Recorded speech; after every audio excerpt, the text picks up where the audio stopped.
সামাজিক দায়িত্ব যদি আমরা বলি যে অর্থনৈতিক ক্ষেত্রে আমাদের সমাজের প্রতি আমাদের দায়িত্বটা কি? দেখুন, খুব সুন্দর একটা প্রশ্ন তুলেছেন আপনি। আল্লাহ সুবহানাহু ওয়া তাআলা যাকাতকে কেন ফরজ করেছেন, বা এই যে আর্থিক যে ইবাদতগুলো আছে, ফিতরা, আমরা রমজান মাসে আছি, ফিতরা দিতে বলেছেন, বা গরিবকে সাহায্য করতে বলেছেন, বারবার বলেছেন দান করো, দান করো, দান করো, লান তানালুল বিররা হাত্তা তুনফিকু মিম্মা তুহিব্বুন। তোমরা ততক্ষণ পর্যন্ত তোমরা নেকি পাবে না, ততক্ষণ পর্যন্ত তোমরা পুণ্য পাবে না, যতক্ষণ না পর্যন্ত তোমরা যা ভালোবাসো তা তোমরা আল্লাহর রাস্তায় খরচ করো। ঠিক আছে? তো এগুলোর প্রতি এনকারেজ কেন করা হয়েছে? বারবার দান খয়রাতের প্রতি, মানুষকে ডোনেট করার প্রতি কেন এত বেশি এনকারেজ করা হয়েছে? আল্লাহ সুবহানাহু ওয়া তাআলা কুরআন মাজিদে সেই কথার জবাব দিয়েছেন, কাই লা ইয়াকুনা দুলাতাম বাইনাল আগনিয়া মিনকুম।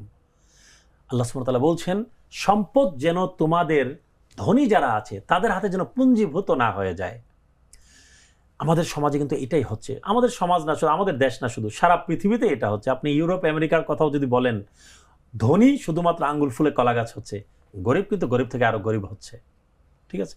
মধ্যবিত্ত নিম্ন মধ্যবিত্তের দিকে যাচ্ছে, নিম্ন মধ্যবিত্ত গরিবের দিকে যাচ্ছে, গরিব আরো গরিব হচ্ছে, ডিপ্রাইভ যে আছে, যে বঞ্চিত আছে, সে আরো বঞ্চিত হচ্ছে। কারণ কি?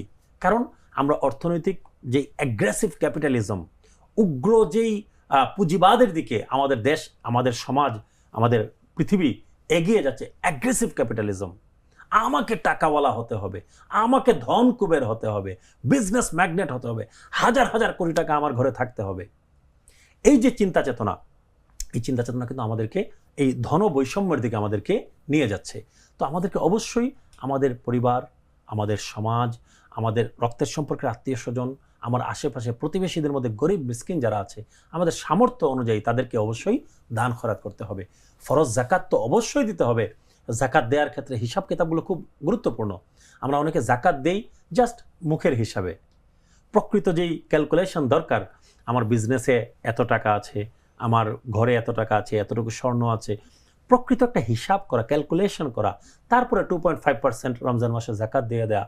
এই যে বিষয়টা, ব্যবসার যে জাকাত আছে, আমরা অনেক ভাই জানেনই না। ব্যবসার পণ্যের যে জাকাত দিতে হয় এটা অনেকে জানেনই না। ফসলের যে জাকাত দিতে হয় অনেকে এটা জানেনই না। তো ফসলের জাকাত কিন্তু দিতে হবে, তারপরে ব্যবসায়ী পণ্যের জাকাত দিতে হবে। আমাদেরকে এই জাকাতগুলো এবং আমাদের দান খয়রাতগুলো আমাদেরকে আরো প্রপারলি দিতে হবে, এবং মানুষকে গোপনে ঘরে দিয়ে আসতে হবে, প্রকাশ্যে না। তাহলে আমরা বলতে পারি যে অর্থনৈতিক দায়িত্বগুলোর মধ্যে আমাদের জাকাত এবং ফিতরা এবং যে শরীয়তের যে ওয়াজিব দানগুলো আছে, এগুলো আমাদের আবশ্যিক দায়িত্ব।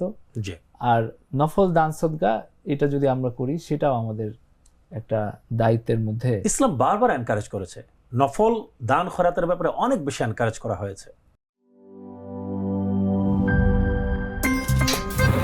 আমার একটা স্মার্ট সিদ্ধান্তে 25% গ্যাসের খরচ কমেছে। ভাবছেন কিভাবে? সাধারণ গ্যাস স্টোভ বদলে আমি এনেছি আরএফএল গ্যাস স্টোভ। এর সাইন্টিফিক নজল ও ব্রাস বার্নার ক্যাপ সমানভাবে তাপ ছড়িয়ে রান্না করে দ্রুত, তাই গ্যাসও বাঁচায় 25%, টাকাও বাঁচে 25%। আরএফএল গ্যাস স্টোভ, নিরাপদ ও গ্যাস সাশ্রয়ী।